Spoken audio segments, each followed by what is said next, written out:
Hello students, admission of a partner chapter हम कर रहे थे और इम्पॉर्टेंट चैप्टर है एग्जामिनेशन पॉइंट ऑफ व्यू से।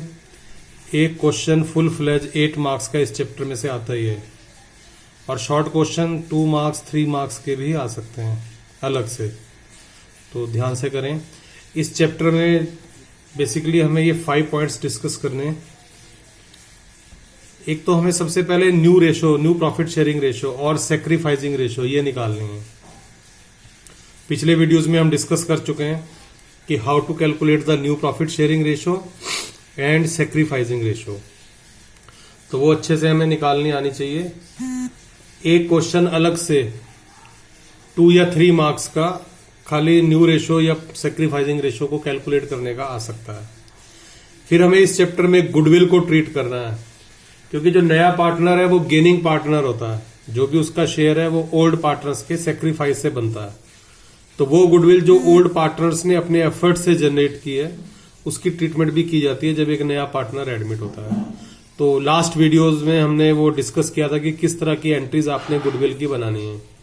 जब नया पार्टनर गुडविल का अमाउंट प्राइवेटली दे दे, बाहर से बाहर ही दे दे, तो उसकी कोई एंट्री हम फर्म की बुक्स में नहीं बनाते।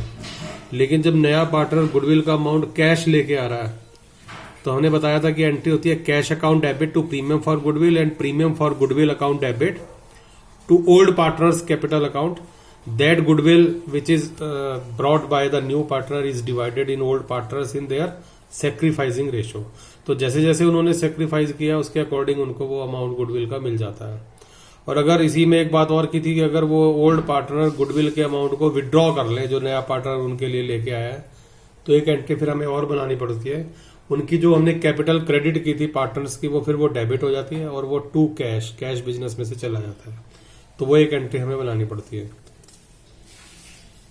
उसके बाद थर्ड इसमें हमें करना है इस चैप्टर में distribution of reserves and profits. जो ओल्ड पार्टनर्स ने अपने प्रॉफिट्स में से सेव करके जो रिजर्व्स क्रिएट किए हैं, रिजर्व्स बनाए हैं, तो उन रिजर्व्स में जो राइट है वो न्यू पार्टनर का नहीं है, वो तो आज ही आया है, वो पुराने प्रॉफिट्स हैं जो ओल्ड पार्टनर्स के हैं। तो जब नया पार्टनर एडमिट होता है तो वो जो रिजर्व्स होते हैं या जो पुराने प्रॉफिट्स होते हैं, एक्यूमुलेटेड प्रॉफिट्स, उनको ट्रीट किया जाता है, उनको डिस्ट्रीब्यूट कर दिया जाता है, जिनके हैं उनको दे दिया जाता है, ओल्ड पार्टनर्स में बांट दिए जाते हैं। अब वो change in profit sharing ratio among the existing partner, वो चैप्टर हमने किया था, तो वहां रिजर्व्स और प्रॉफिट्स के 2 ऑप्शन होते थे कि whether the partners want to distribute, whether they do not want to distribute. तो यहां वो do not want to distribute वाली बात नहीं रहती, यहां तो दे वांट टू डिस्ट्रीब्यूट और वो डिस्ट्रीब्यूट हो जाते हैं, कैंसिल हो जाते हैं। फोर्थ, हमें इसमें एसेट्स और लायबिलिटीज का रिवैल्यूएशन करना होता है। नेक्स्ट वीडियोस में हम उनको डिस्कस करेंगे कैसे करना होता है। वैसे change in profit sharing ratio में हम बता चुके हैं कि कैसे एसेट्स और लायबिलिटीज का रिवैल्यूएशन होता है। उसके बाद हमें कैपिटल को एडजस्ट करना होता है। जो पार्टनर्स हैं, जैसे नया पार्टनर है, वो कितना कैपिटल का अमाउंट लेके आएगा, वो इस बात पे डिपेंड करेगा कि ओल्ड पार्टनर्स ने कितना लगाया हुआ है और उनको कितना शेयर प्रॉफिट में मिल रहा है। उस हिसाब से वो अपनी कैपिटल का अमाउंट कैलकुलेट कर लेगा। तो वो सब, और कई बार जो ओल्ड पार्टनर्स है वो नए पार्टनर के अकॉर्डिंग अपनी कैपिटल को एडजस्ट कर लेते हैं। वो कहते हैं कि हमने अगर एक्स्ट्रा लगाया हुआ है ओल्ड न्यू के अकॉर्डिंग, तो हम अपने एक्स्ट्रा को विड्रॉ करेंगे, अगर हमने कम लगाया है तो हम और लगाएंगे। यानी कैपिटल को एडजस्ट किया जाता है। नए के हिसाब से ओल्ड पार्टनर एडजस्ट कर सकते हैं, ओल्ड के हिसाब से नया कैपिटल का अमाउंट ला सकता है। तो वो सब इस टॉपिक में डिस्कस होगा। तो पूरे चैप्टर में ये 5 टॉपिक्स हम डिस्कस करेंगे, और जब एक फुल फ्लेज क्वेश्चन आता है तो उस फुल फ्लेज क्वेश्चन में ये सब पॉइंट्स हमें ट्रीट करने होते हैं। तो 1 बाय 1 हम इनको डिस्कस कर रहे हैं, उसके बाद हम फुल फ्लेज क्वेश्चन करेंगे एडमिशन का। अब तक हम एक तो न्यू प्रॉफिट शेयरिंग रेशो और सेक्रीफाइसिंग रेशो, ये डिफरेंट लैंग्वेजेस में डिफरेंट केसेस में किस तरह से कैलकुलेट करनी है वो हम डिस्कस कर चुके हैं। गुडविल की ट्रीटमेंट मैं आपको बता चुका हूं। आज इस वीडियो में हम डिस्कस करेंगे कि हमने रिजर्व्स और प्रॉफिट्स को किस तरह से डिस्ट्रीब्यूट करना है। तो distribution of reserves and profits. देखो, जो भी नया पार्टनर है वो कब एडमिट होता है?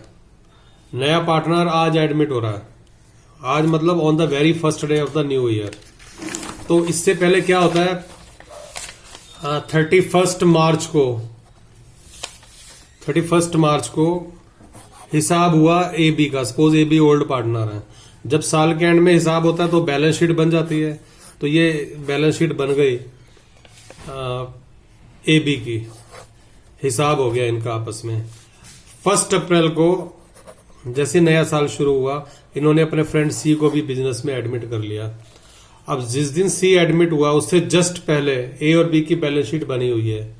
अब उस बैलेंस शीट में हमने इधर लायबिलिटी साइड में देखा कि जनरल रिजर्व भी दिया हुआ है।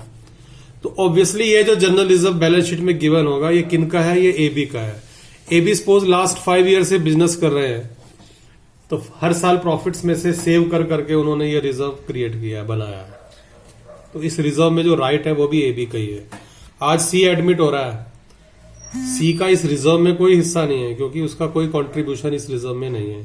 तो जिनका ये रिजर्व है, आज जब 1 अप्रैल को C एडमिट हो रहा है तो उस दिन इस रिजर्व को क्या कर दिया जाता है, ओल्ड पार्टनर्स में डिस्ट्रीब्यूट कर दिया जाता है। अब जनरल रिजर्व लायबिलिटी साइड में दिया हुआ है, इसका मतलब जनरल रिजर्व का कौन सा बैलेंस है, क्रेडिट बैलेंस है। अब इसको अगर हमें AB में बांटना है तो इस जनरल रिजर्व को हमें डेबिट करना पड़ेगा और ये जो AB है इनकी कैपिटल को क्रेडिट करना पड़ेगा, बढ़ाना पड़ेगा। तो क्या एंट्री बनेगी, जनरल रिजर्व अकाउंट डेबिट, क्योंकि वो क्रेडिट बैलेंस था उसका डेबिट हो गया। और जैसे ही हमने जनरल रिजर्व को डेबिट किया, जनरल रिजर्व कैंसिल हो गया, खत्म हो गया। To old partners capital account, हमने ओल्ड पार्टनर्स के कैपिटल अकाउंट में उस जनरल रिजर्व को डिस्ट्रीब्यूट कर दिया, ओल्ड रेशो में बांट दिया।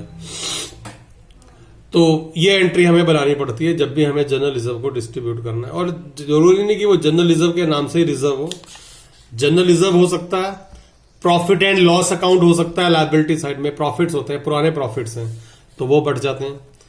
वर्कमैन कंपनसेशन रिजर्व हो सकता है, हमारी फैक्ट्री में, हमारी फर्म में किसी वर्कर का अगर एक्सीडेंट हो जाता है तो उसको ह्यूज अमाउंट उसकी फैमिली को हमें एज ए कंपनसेशन देना पड़ता है। तो बिजनेस का जो कैश है वो कंपनसेशन में ना निकल जाए, इसलिए पार्टनर्स क्या करते हैं, हर साल प्रॉफिट्स में से कुछ ना कुछ अलग से वो रखते रहते हैं वर्कमैन कंपनसेशन रिजर्व के नाम से।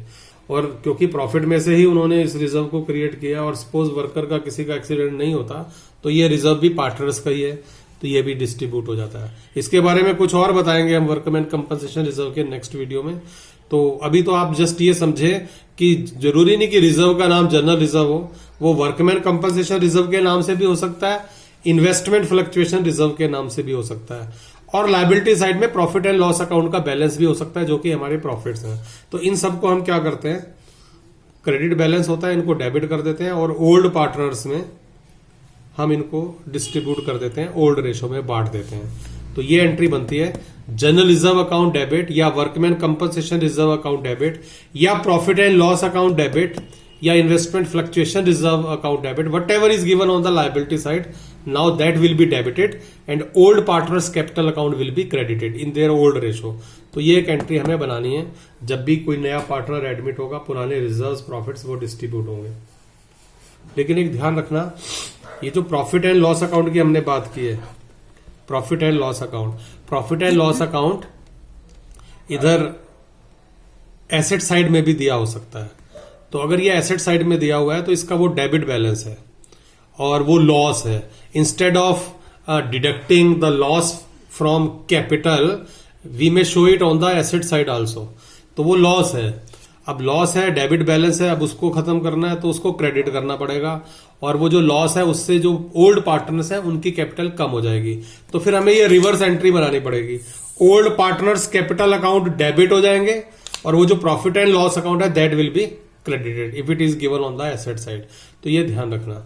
तो इस तरह से हम एंट्रीज बना के जो पुराने रिजर्व्स या प्रॉफिट्स होते हैं उनको डिस्ट्रीब्यूट कर देते हैं।